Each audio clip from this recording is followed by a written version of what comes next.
नवरात्रातला चौथा दिवस। या दिवशी देवी कुष्मांडाची पूजा केली जाते। देवी कुष्मांडाच्या अवताराची गोष्ट आणि नावाचा अर्थ सांगताना एक कथा प्रचलित आहे।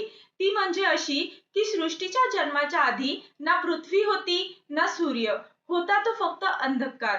त्या अंधकारातून आदिशक्ती प्रकट झाली आणि तिच्या दिव्य तेजातून सूर्यदेवाचा जन्म झाला आणि तिथूनच सृष्टीच्या निर्मितीची सुरुवात झाली। म्हणूनच तिला कुष्मांडा असं म्हटलं जातं।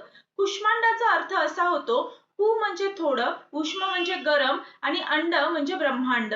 याचा अर्थ असा होतो की थोड्याशा ऊर्जेतून अख्खं ब्रह्मांड साकारणारी आदिशक्ती म्हणजे कुष्मांडा।